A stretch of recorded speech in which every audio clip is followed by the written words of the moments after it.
Una banda acusada de robar más de 4 millones de pesos en tarjetas. Sobre esto vamos a hablar con Federico Joel Hombre. Él es ingeniero en sistemas de información, experto en seguridad. Y nos vas a contar cómo estás, Federico. Gracias por atendernos.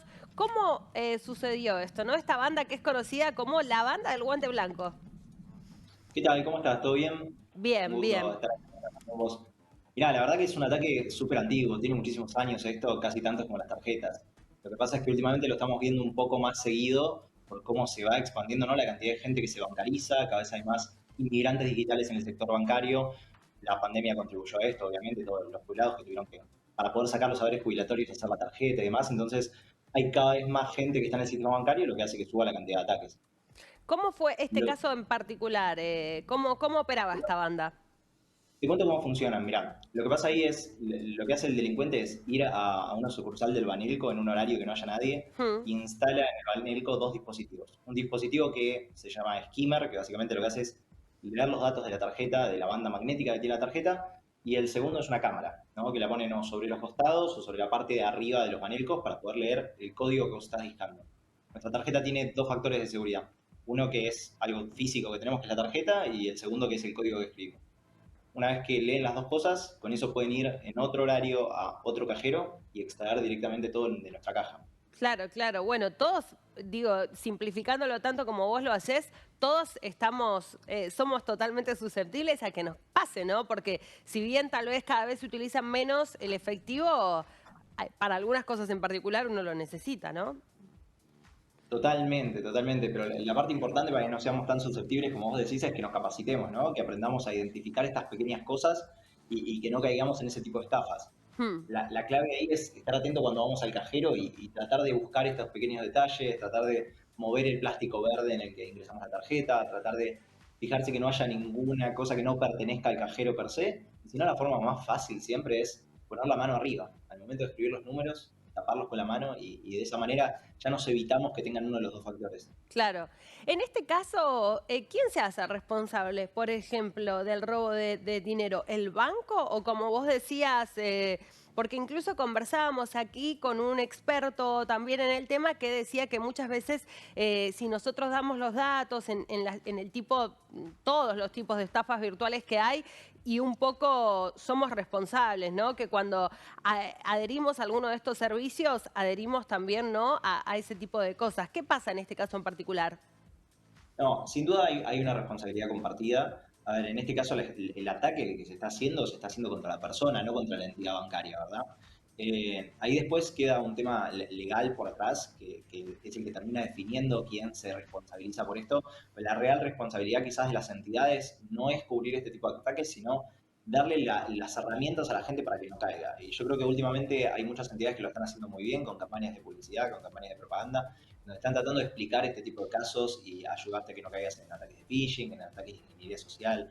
Esto es un poco el cuento del tío que se fue hacia la época digital, Sí, ¿no? En donde y, llegan este tipo de estafas. y vos decías recién que esta estafa en particular existe desde que existen un poco más las tarjetas. Mi pregunta es, ¿cómo no se hizo nada para resolverlo, ¿no? Para cortar la raíz. ¿Se invierte poco en nuevas tecnologías justamente que no sean tan susceptibles a este tipo de delitos? No, yo creo que sí se invierte, la seguridad va avanzando año tras año. Lo que pasa es que hay dispositivos que están más nuevos y que están más viejos. Nuestra tarjeta tiene tres métodos de pago, ¿sí? Tiene la banda magnética, tiene el chip, que es el que metemos en la parte de abajo del lector, y tiene un tercero que es el chip de proximidad, que es el mismo chip, pero funciona de dos maneras, ¿no? Uno es acercándolo. Tanto el chip como el contactless hoy no se pueden clonar, como así se puede clonar la tarjeta. Lo que pasa es que los cajeros sí siguen usando la banda magnética y nuestra tarjeta sigue teniendo banda magnética. El tema es así un estándar en el mundo, digamos, todas las tarjetas siguen teniendo banda magnética. Yo creo que hay estándares que quizás tenemos que ir avanzando con el tiempo, no es un tema de inversión, sino de que hay estafas que van a continuarse. Hubo muchos casos últimamente de gente que cayó en ataques de phishing, en donde les llega un mail, lo llaman por teléfono, y quizás el ataque está más sobre la persona y no sobre la tecnología. Cuando la tecnología avanza, la persona empieza a ser ese eslabón débil de la cadena y empieza a hacer lo que buscan atacar. Entonces tenemos que tratar de avanzar nosotros con la tecnología. Claro. ¿Y cómo te parece que está educado el consumidor en ese sentido?